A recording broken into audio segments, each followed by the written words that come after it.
सैयद खुर्शीद अहमद शाह साहब, मोहतरम सैयद खुर्शीद अहमद शाह साहब, जनाब।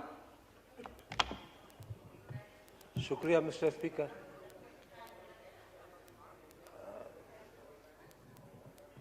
माशाल्लाह इस ऐवान में कम से कम 32-33 बजट को देखा है।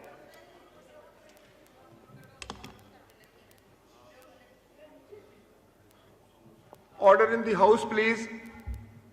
मुअज़्ज़ज़ मेंबरान अपनी अपनी नशिस्तों पर तशरीफ फरमा हो जाएं। बड़ा अहम इजलास है, बजट की तकरीर है। सैयद खुर्शीद अहमद शाह साहब प्लीज जारी कीजिए। इसी ऐवान में मैं डिप्टी लीडर ऑफ अपोजिशन भी रहा, इसी ऐवान में अपोजिशन लीडर भी रहा, इसी ऐवान में मिनिस्टर भी रहा, आज भी हूँ। इसमें कोई शक नहीं है कि मौजूदा हालात में ये बजट पेश करना कितना मुश्किल काम होगा, कोई शक नहीं है। मैशियत को देख लें, IMF के शराइत को देख लें, मुल्क की अंदरूनी हालात को देख लें, अनसर्टेनिटी मुल्क में है, डॉलर बढ़ता जा रहा है, और आज जो हम कहते हैं बाहर अपने लोगों को कहते हैं कि हमें वोट दो, हम आपकी नुमाइंदगी करेंगे, हम जाएंगे पार्लियामेंट में, महंगाई के खिलाफ लड़ेंगे, मगर मुझे ऐवान में बड़े दुख से कहना पड़ रहा है कि हमारे मेंबर साहबान अपनी रिस्पॉन्सिबिलिटी पूरी करने के लिए तैयार नहीं है। जबकि सवाए दो मिनिस्टर तब कहा है, आप एक MOS, चलो 3-4 out of total number of minister equal to minister 96, वो 96 जहां प्राइम मिनिस्टर मौजूद करें, हमारी बजट जिन हालात में भी होगी वो सक्सेसफुल बजट होगी, क्यों? वो पार्टिसिपेशन होगा। ये वो हाउस है जिसमें प्राइम मिनिस्टर भी आके बैठता था बजट में, फाइनेंस मिनिस्टर भी बैठता था। हम किससे बात करें? आप तो इतने मजबूर हैं कि आप सरकारी मुलाजमीन भी नहीं आते, आपकी मजबूरियां हैं। हम बात करें, ये सारी चीजें बताएं, किसको बताएं? या तो आप एक काम कर लें, आज ऑर्डर कर लें कि पाकिस्तान के जितने चैनल्स हैं उनको कौमी असेंबली पे करेगी और कौमी असेंबली की स्पीचें लाइव की जाए, ये कर लें। आप कहेंगे एक चैनल है, मगर पब्लिक को पार्टिसिपेट करवाए। ये बड़ी ज्यादती है मिस्टर स्पीकर कि यहाँ पे कोई मौजूद ना हो और हम यहाँ बैठ के बजट पे बात करें, और जबकि मुल्क के हालात जो है, इकोनॉमी के हालात जो है, मैशियत के हालात है, वो ख़तरनाक हद तक अपने दिखाई जा रहे हैं। इन हालात में हम सबका यहाँ बैठना आवाम की दिल में एक ताकत पैदा करने के बराबर है, जिसको कहे दिलजोई कहे, वो होने के बराबर है। अगर हम मौजूद हों, अगर हम मौजूद नहीं हैं तो इसका मतलब ये है कि हम खुद नाखुश हैं। मिस्टर स्पीकर, आज हम क्यों इन हालात में पहुंचे? कभी किसी ने बैठ के सोचा है? हमने जमहूरियत के लिए, पीपुल्स पार्टी का नाम ले रहा हूं मैं, पीपुल्स पार्टी ने अपनी जानें दी है। हमारी 55 साल तहरीक है, हिस्ट्री है जमहूरियत के लिए। हमने अपनी जानें कोड़े खाके, जेल खाके, खुद जहां बैठे हैं, हमने मुल्क की हालात को देखते हुए ये जबर बर्दाश्त किया कि पाकिस्तान के अंदर जमहूरियत कायम रहे। और जमहूरियत होगी कि इस मुल्क की हर चीज इस पार्लियामेंट से उठेगी। आज पार्लियामेंट की क्या तौकीद है? एक फैसले होते हैं, दूसरे तरफ दूसरे फैसले होते हैं, मानने के लिए तैयार नहीं है। अदारे को मानने के लिए तैयार नहीं है। जैसे मैंने कहा अदारे मानने के लिए एक दूसरे को तैयार नहीं है, वैसे ही हम मुल्क में जमहूरियत को सक्सेसफुल पटड़ी पर चढ़ाने के लिए तैयार नहीं है। मगर उसके बावजूद मुल्क की खातिर हमने इस पार्लियामेंट को बैठ के एक अहद किया है कि 5 साल फिर पूरे किए जाएंगे। आप खुद बताते खुद वो खुशनसीब शख्स है मिस्टर स्पीकर जिसने पाकिस्तान के पार्लियामेंट के 5 साल पूरे किए और झंडा उतार के आपने अपना गार्ड ऑफ ऑनर लेके बाइज्जत तौर पे अपने प्राइम मिनिस्टर हाउस से गए थे। हम पहले वजीर आजम थे आप। आज क्या है? आज भी हम इसी खातिर बैठे हैं कि इस मुल्क में जमहूरियत को कोई नुकसान न पहुंचे। हम किसी सियासी जमात के खिलाफ नहीं है, किसी कारकुन के खिलाफ नहीं है, किसी पॉलिटिकल कारकुन को गिरफ्तार करके जेलों में डालने के हम असूल नहीं रखते, क्योंकि हम खुद पॉलिटिकल कारकुन हैं। मगर देखना ये चाहिए कि लीडरशिप क्या उनको तरगीब देती है। दुख से करना पड़ता है कि हमने अपने कारकुन को वो तरगीब नहीं दी जो जमहूरी मुल्क देते हैं। मिस्टर स्पीकर, हमारी हिस्ट्री ये है पीपुल्स पार्टी की कि हमने किसी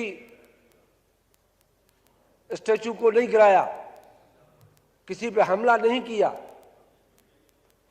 हमारा लीडर जेल में पड़ा है, काल कोठड़ी में पड़ा है।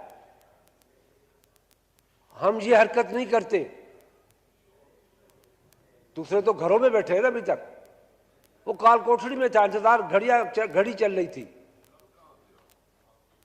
हम किसी पे हमला नहीं कर रहे थे, हम खुद को जला रहे थे, खुद को आग दे रहे थे, जेलों में जा रहे थे। ये जरूरी है कि अगर मुल्क की मैशियत को आप बेहतर करेंगे, भीख मंगे नहीं बनेंगे, कशकोल नहीं उठाएंगे। यहां तो बड़े बड़े ड्रामे किए गए इकोनॉमी के साथ। कहा कि डैम बनाने का चंदा, कशकोल। ओ भाई, हमारा क्या काम है? इनसे मुल्क की मैशियत चलती है? या एक रोटी एक दाल, मैशियत ठीक हो जाएगी, गरीब का पेट भर जाएगा? नहीं जी, नहीं। मैशियत इस ऐवान से चलेगी। इस ऐवान को पूरा करो, इस ऐवान में डिबेट हो, इस ऐवान में डिस्कस हो, इस ऐवान में सीरियसनेस हो। देखेंगे पाकिस्तान कहां पहुंचता है। इस मुल्क में मिस्टर स्पीकर हमारे 75% पाकिस्तान में पैसा था ही नहीं। पैसा था ही नहीं, बॉर्डर सिस्टम था। पोस्टमैन खान बैठा हुआ है, उसको पता होगा, क्योंकि हम बहुत कम लोग हैं जो हमारी उम्र के यहाँ बैठे हैं, वो तो मुझसे बड़े भी हैं। मगर बॉर्डर सिस्टम था। गांव से लोग आते थे, गंदम लेके आते थे, दुकान पे देते थे, प्राइस कराते थे, सारी चीजें ले जाते थे, घी लेके आते थे। ये सिस्टम था, ये इकोनॉमी थी हमारी।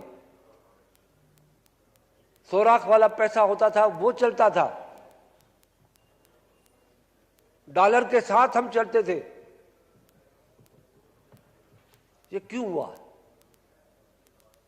कभी आप लोगों ने सोचा है हुआ क्यों? ये इसलिए हुआ कि दुनिया ने पाकिस्तान को मुस्लिम दुनिया का बड़ा मुल्क समझा, एटमी ताकत समझी और मुसलमानों का सरबराह समझा। उन लोगों ने हमारे लीडर को फांसी भी दी और 81 के जंग में हमें धकेल भी दिया। 81 के जंग में हमें धकेल भी दिया। ट्रिलियन ऑफ डॉलर्स पाकिस्तान के चले गए, किसी ने हमें कोई मदद नहीं दी। जिसको मदद मिलनी थी वो इनडायरेक्ट में मिलती थी। हमारी इकोनॉमी तबाह हो गई। आज तक हमारी इकोनॉमी तबाह है।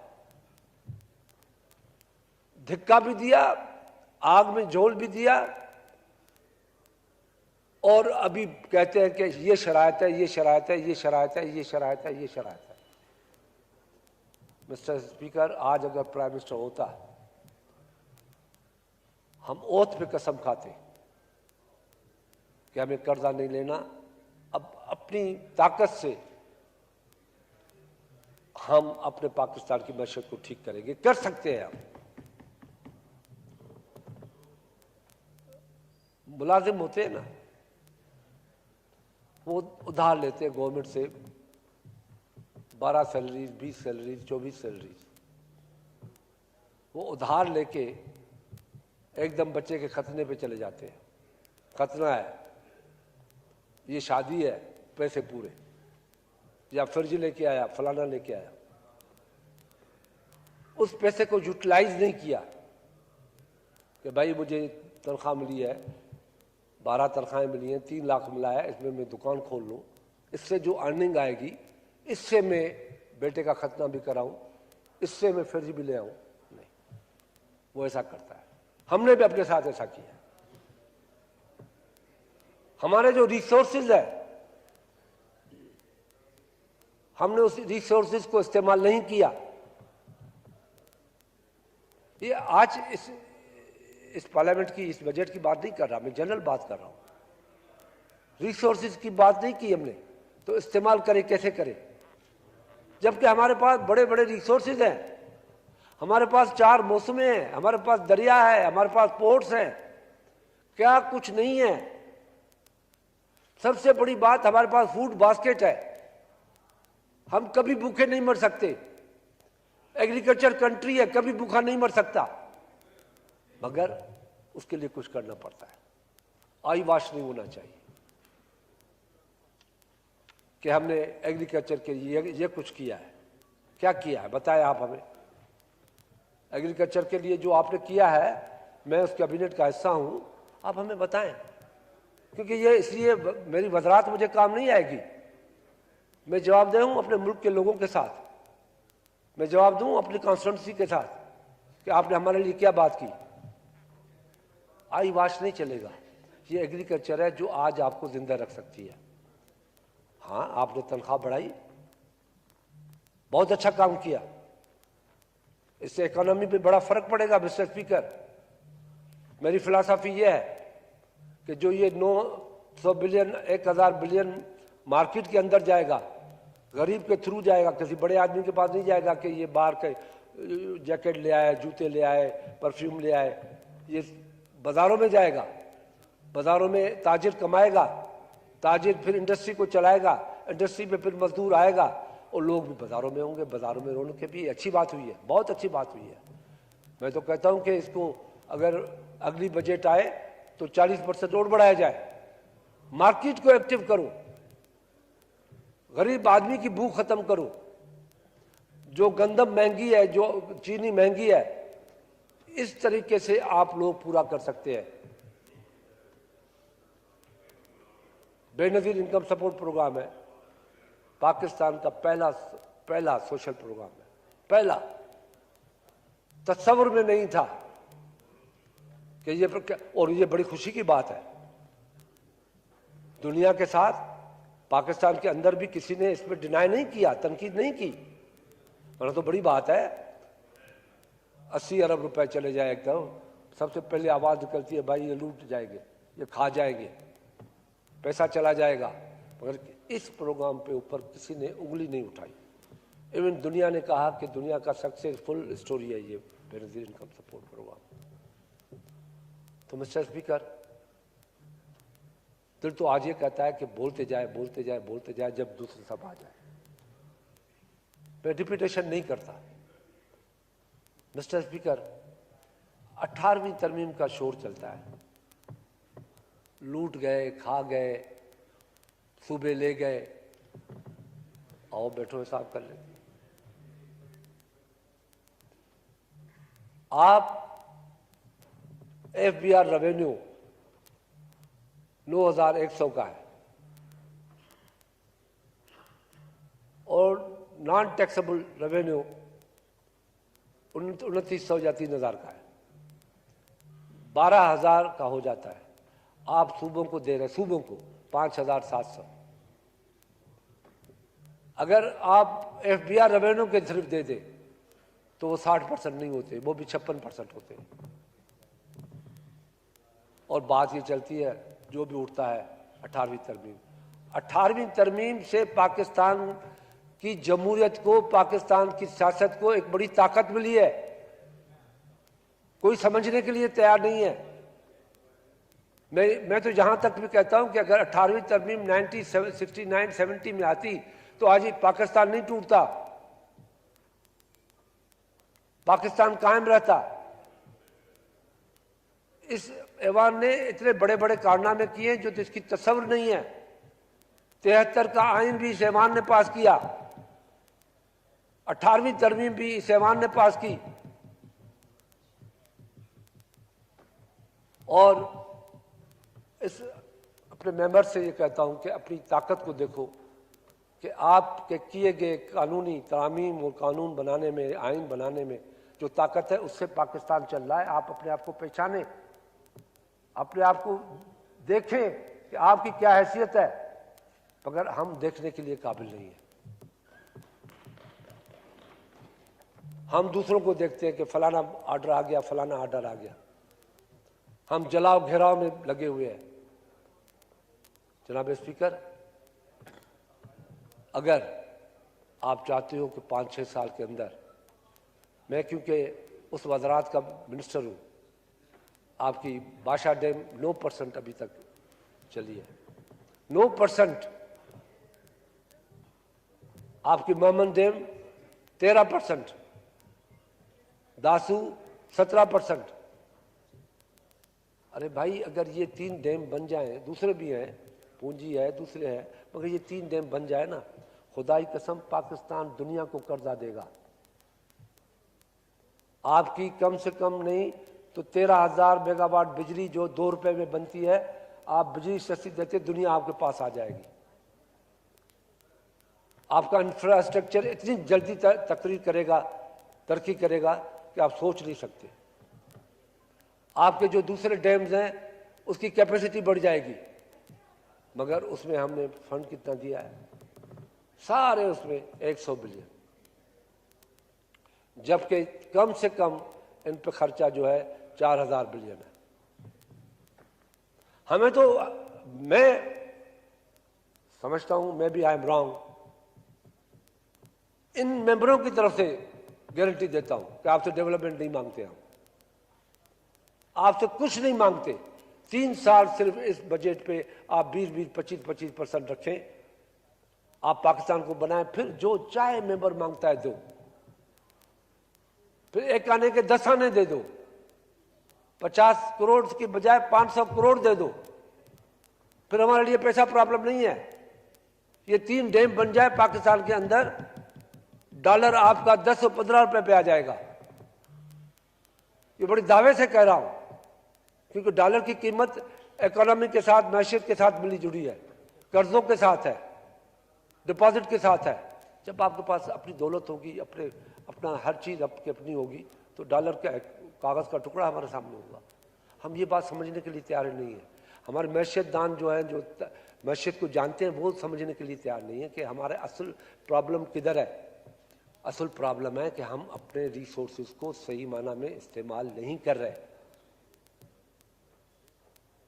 सोने की कानों को हमने दे दिया,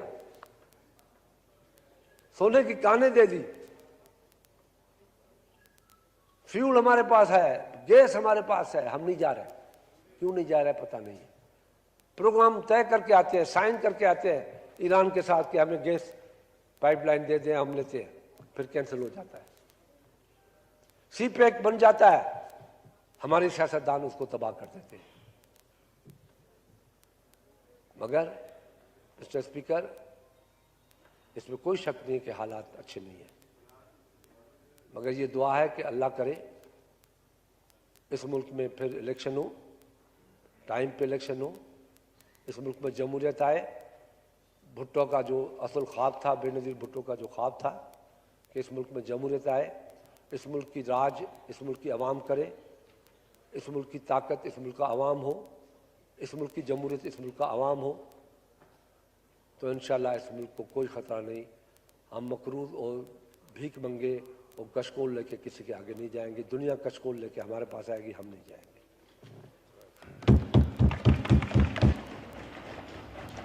थैंक यू।